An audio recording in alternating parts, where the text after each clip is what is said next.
اللهم إنا نحمدك ونستعينك ونستهديك ونثني عليك الخير كله. Il y a la partie orale qui est négligée et de nombreuses études qui ont montré que particulièrement pour les enfants, l'apprentissage des langues doit se faire à l'oral dans un premier temps. Et on va en reparler rapidement après pourquoi. Et donc un autre point qu'on a essayé de développer au sujet de la dévalorisation de la langue, c'est justement essayer de la valoriser. Et parce qu'elle est dévalorisée du point de vue des apprenants, parce que, là je parle d'une manière générale, pas forcément pour vous, ils ne voyaient pas forcément l'utilité de la langue arabe. Pour deux raisons. Parce que d'un point de vue professionnel, ils ne vont pas savoir à quoi ça peut leur servir. Et même pour trois raisons. Du point de vue religieux, parce que nombreux des gens qui viennent apprendre dans les associations, les mosquées, n'ont pas une réelle culture religieuse. Donc vont avoir du mal à faire le lien entre la langue et la religion. Et la troisième chose, c'est du point de vue culturel. Du fait que, dû à la colonisation et on va dire à la situation actuelle, ils n'ont pas de référence culturelle qui lie la langue arabe à une grande culture. Pour eux, la langue arabe ne renvoie rien d'exceptionnel ou d'intéressant. Et le fait de leur faire prendre conscience justement de la richesse de la culture, on va dire arabo-musulmane, ça va leur permettre de faire des liens et justement de s'intéresser plus à la langue arabe. Voilà. Donc également le constat qu'on a pu faire, donc, qui nous a poussé à réfléchir à notre méthodologie, c'est que, là je parle principalement aux professeurs et même de toute façon à ceux qui ont pu remarquer cela, on a des niveaux très différents donc, qui arrivent dans les associations. Parfois on a des enfants du même âge qui ont des niveaux totalement différents, qui ont des parcours totalement différents, qui ont appris des choses totalement différentes, contrairement à ce qu'on peut trouver dans le public, même s'il y a des problèmes de niveau, on va dire qu'il y a un tronc commun qui fait qu'on sait que les enfants sont plus ou moins passés par certaines étapes. Donc on a des repères, tandis que on va dire dans le cadre associatif, on a vraiment des parcours totalement différents, des enfants qui ont été dans des cadres structurés, d'autres qui ont été vraiment on va dire traînés sur plusieurs années et qui n'ont pas vraiment profité. Donc il y a cette chose-là à gérer, c'est le fait de pouvoir accueillir des élèves qui ont des niveaux totalement différents et pouvoir leur offrir quelque chose d'adapté. Donc il y a cette deuxième problématique-là. Et le troisième constat qu'on a pu faire, qui était important également, c'était l'absence de méthode qui pouvait donc répondre à ces besoins et répondre également à d'autres besoins qui sont le fait de proposer une méthode qui est à la fois adaptée aux adultes et aux enfants.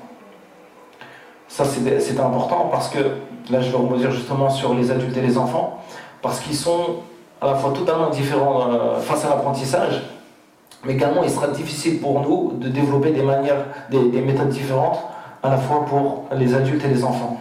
Concernant les enfants, on a parfois des idées erronées sur le fait qu'ils apprennent très vite. C'est en partie vrai, en partie faux. En partie vrai sur le fait qu'ils apprennent vite, mais ce qu'on appelle les apprentissages primaires. C'est tous les apprentissages qui ne demandent pas d'effort. C'est-à-dire la langue maternelle, il va l'apprendre tout seul. Mais la langue étrangère, il va l'apprendre facilement ou naturellement si cet apprentissage-là se fait avant l'âge de 6, 7 ou 8 ans selon les individus.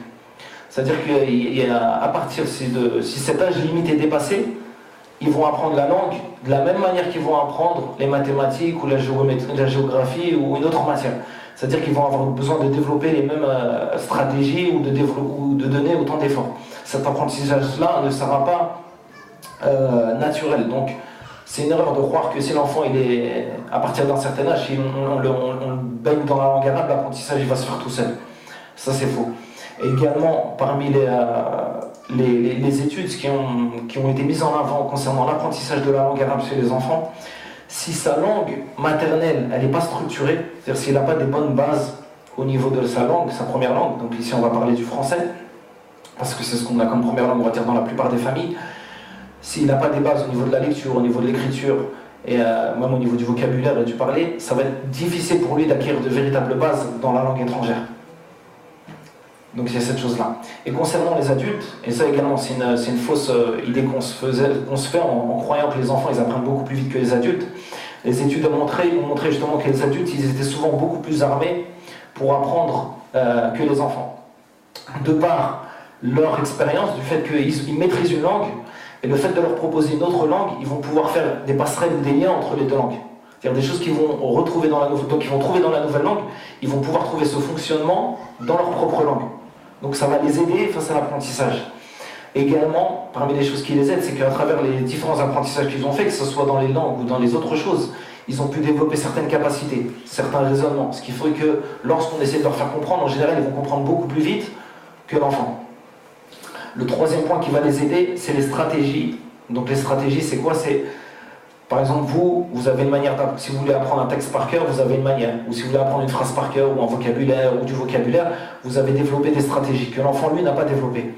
Donc, le fait d'avoir ces atouts-là, ça va beaucoup aider l'adulte, et c'est quelque chose que l'enfant n'aura pas. Et également, parmi les avantages qu'a l'adulte, et qui peuvent être étonnants, c'est que l'adulte, du point de vue de tout ce qui entoure la phonétique, c'est-à-dire la prononciation et l'audition, il a beaucoup plus de capacité que l'enfant. Du fait que, pour ceux qui ont vu un peu les intelligences multiples ou autres, on parle dans les intelligences multiples de l'intelligence, ce qu'ils appellent, qui est dite rythmique musicale, c'est-à-dire qui analyse les sons. Et plus donc on a grandi, en général, plus on a entendu des sons, on va dire un répertoire riche, et donc plus on va être apte à analyser et à reproduire. Donc ces études-là ont montré qu'en général, du point de vue phonétique, dans l'apprentissage des langues, les adultes, ils s'en sortaient mieux que les enfants. Donc il y a plein de choses donc au niveau de l'apprentissage des enfants et des adultes qu'il faut prendre en compte pour ne pas tomber dans certaines erreurs qui sont dues à des idées fausses qu'on s'est faites. Et concernant également l'absence de méthode, donc je vous ai dit on n'avait pas de méthode présente donc qui répondait aux besoins qu'on a mentionnés juste avant, et ni de méthode qui correspondait aux attentes des enfants et des adultes, et ni des méthodes qui nous permettent de gérer des niveaux différents chez les élèves. Donc il y a ça qu'on a pris en compte également, et également on s'était dit qu'il fallait développer une méthode vivante. Dans quel sens vivante? C'est que les enfants, là je parle des enfants, mais également on peut dire ça pour les adultes, parce que le rythme au niveau du travail il est soutenu en France, c'est que les enfants ils passent toute la semaine à l'école. Donc pour eux c'est déjà très difficile, on va dire, de venir travailler en plus le week-end et de s'intéresser à quelque chose. Donc si on leur propose un enseignement, on va dire, qui est comme celui qu'ils ont dans le système scolaire et qui est très critiquable, surtout en France, eh ben, on ne va pas leur proposer quelque chose qui les change et quelque chose donc, qui va les intéresser. Donc on a essayé de réfléchir à comment proposer quelque chose où l'enfant est actif. Pour ceux d'entre vous qui connaissent un peu les pédagogies alternatives, type Montessori, Freinet, Steiner, l'enseignement est centré sur l'élève. C'est-à-dire, on apporte à l'élève ce dont il a besoin. C'est pas à lui de s'adapter. Donc nous, on a essayé de prendre cela en compte pour répondre aux attentes de chacun.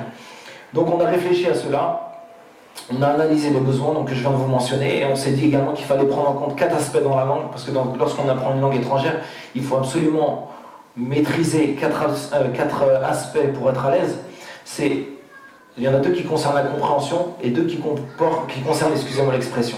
Donc la compréhension, ça va être maîtriser la compréhension orale et écrite, et au niveau de l'expression, ça va être maîtriser donc l'expression orale et écrite. Donc il faut absolument, lorsqu'on apprend une langue, maîtriser, enfin ou au moins parcourir et même travailler ces 4 points-là, ces 4 aspects-là. Et également, il y a un aspect qui est important à prendre en compte, c'est l'aspect de l'apprentissage implicite et explicite, ou inductive et déductive, je vais vous expliquer ce que ça concerne, excusez-moi.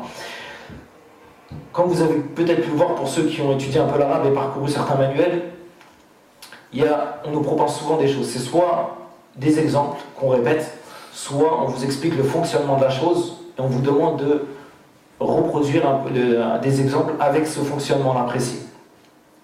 Donc ce qui est implicite, c'est lorsqu'en fait on vous donne des exemples, et ça vous l'avez beaucoup, pour ceux qui connaissent dans Al-Arabiyya Bayna Yadik, on vous donne des formes de phrases et vous les répétez, vous les répétez, vous les répétez, ce qui fait que vous enregistrez la forme de la phrase. Et explicite, c'est lorsqu'on va vous expliquer une règle de grammaire. On va vous dire là, dans une phrase, vous devez avoir par exemple une jumla fi'liya, donc une phrase verbale, vous devez avoir le fi'l, puis le fa'il, puis on peut rajouter d'autres éléments, et donc on vous dit qu'une phrase elle fonctionne comme ça. Donc dans des méthodes comme Al-Arabiyya Bayna Yadik par exemple, on est focalisé sur ce qu'on appelle donc l'implicite, c'est une répétition.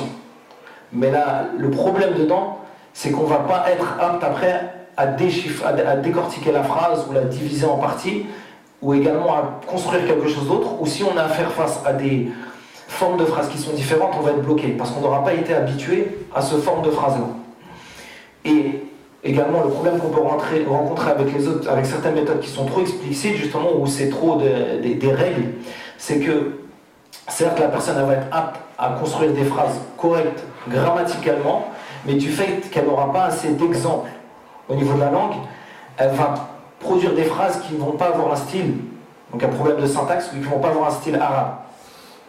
Donc il faut essayer de trouver une méthode qui mélange les deux, pour pouvoir justement essayer de donner à l'apprenant les meilleurs outils. Donc on a réfléchi à cela, et également on a essayé de réfléchir à l'aspect facilité pour l'enseignant et pour celui qui apprend, parce que l'enfant qui apprend et l'adulte également, donc comme ils ont déjà beaucoup d'occupations à côté et également beaucoup de divertissement, si on ne leur propose pas quelque chose qui est facile, ils risquent de décrocher. Donc voilà sur quoi on a réfléchi, et on s'est dit que la méthode qu'on allait développer devait être basée sur 3 principes, qui est le fait d'être centré sur l'élève, c'est-à-dire qu'on s'adapte à chacun des élèves, et c'est pas l'élève de s'adapter à l'enseignement du professeur. Et la deuxième chose, c'est qu'il faut que ça soit facile pour l'apprenant, et la troisième, facile pour l'enseignant. اللهم لك الحمد كله ولك الشكر كله وإليك يرجع الأمر كله